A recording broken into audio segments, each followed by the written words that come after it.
আমাদের বিদ্যালয়ে স্বাবলম্বী নেত্রকোনা স্বাবলম্বীকে আমরা সবাই চিনি। স্বাবলম্বী উন্নয়ন সমিতির মাধ্যমে নারী পক্ষ নামে একটা নতুন সংস্থা আমাদের নেত্রকোনা সদর উপজেলায় মুক্তালয় উচ্চ বিদ্যালয় এবং কায়রাটি আব্বাসিয়া উচ্চ বিদ্যালয়, দুইটা বিদ্যালয় তারা সদরে দুইটা বিদ্যালয়ে তারা কাজ করতে যাচ্ছে আমাদের শিক্ষার্থীদের সাথে। আগামী বছর থেকে তারা পুরোদমে কাজ করবে। আর এই বছর তারা প্রাথমিকভাবে আমাদের সাথে আরো 5-7 মাস আগে থেকে তারা যোগাযোগ করে যাচ্ছে।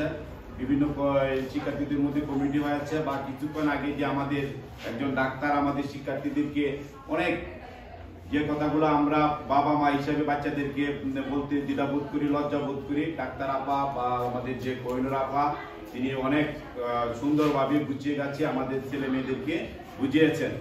আর এখন হলো অভিভাবক সভা। আর আজকের অভিভাবক সভায় কিন্তু আমার ছাত্র অভিভাবক হলুগা আমার বিদ্যালয়ে 1268 জন হলুগা অভিভাবক। তার মধ্যে তারা যে ক্রাইটেরিয়া ওই হলো 6ষ্ঠ শ্রেণীর অভিভাবকদেরকে তারা এই আজকে 50 জনকে আমন্ত্রণ জানানো হয়েছিল, কিন্তু সকলে আসে নাই। সকলে আসলে আরো ভালো লাগতো, আমরা একে অপরের মতামত জানতে পারতাম। আর বিশেষ করে আমি আমার বিদ্যালয়ের পক্ষ থেকে আমি আপনাদেরকে বিনীতভাবে অনুরোধ জানাচ্ছি, শুধু ছেলে মেয়েদেরকে স্কুলে পাঠিয়ে দিয়ে আমাদের উপর নির্ভরশীল না থেকে আপনাদের ছেলে মেয়েরা কি নিয়মিত স্কুলে আসছে কিনা, স্কুলের কার্যক্রমে তারা অংশগ্রহণ করতেছে কিনা, বা বিশেষ করে বর্তমান সময়ের ছেলেরা যে ছেলেদের মধ্যে যে একটা ভাব বা একটা অশুভ দৃষ্টির যে আগমন করছে, স্কুলে না আসে রাস্তাঘাটে ঘুরে সারাদিন ঘোরাফেরা করে যখন আবার স্কুল ছুটি হয় তখন আবার সে বাড়িতে যাচ্ছে, কিন্তু এটা জিনিসটা কিন্তু মারা বুঝতে পারতেছেন না।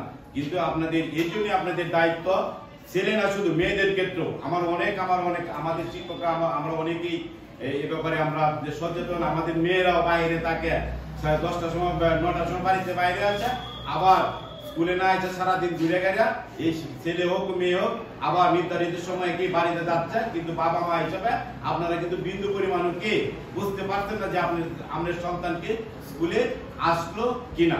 কিন্তু আমার বিশেষ অনুরোধ, আর আপনার সন্তানকে সুশিক্ষায় শিক্ষিত করতে হলে শুধু আমাদের উপর দায়িত্ব ছেড়ে দিলে হবে না, আপনার স্বপ্নকে সফল করার জন্য ছাত্রের ভূমিকা থাকতে হবে, অভিভাবকের ভূমিকা থাকতে হবে, শিক্ষকের ভূমিকা থাকতে হবে।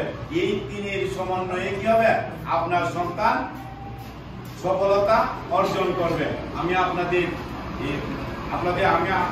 সন্তান হিসাবে আমি অনেকের যেহেতু আমার এই এলাকা আমার বাড়ি, আমি এই বিদ্যালয়ের ছাত্র, আমি বিদ্যালয়ের অভিভাবক, আমি এই বিদ্যালয়ের ভারপ্রাপ্ত প্রধান শিক্ষক হিসাবে আপনাদেরকে আমি বিনীতভাবে অনুরোধ জানাচ্ছি, আপনারাই শুধু নয় মেসেজটুকু আপনাদের আশেপাশে যে অভিভাবক যারা আছে তাদেরকে আমার এই মেসেজটুকু জানাবেন, আমার অনুরোধটুকু জানাবেন।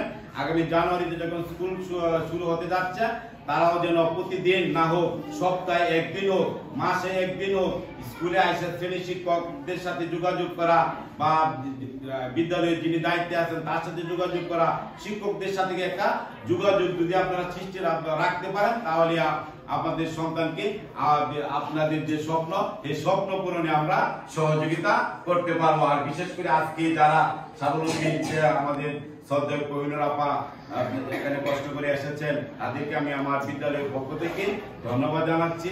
তাদের কাছ থেকে আপনারা সুন্দর বা উপদেশমূলক বা গঠনমূলক কথা শুনবেন, সে আশা প্রত্যাশা রেখে আমি আমার সংক্ষিপ্ত কথা এখানে শেষ করতে। আল্লাহ হাফেজ।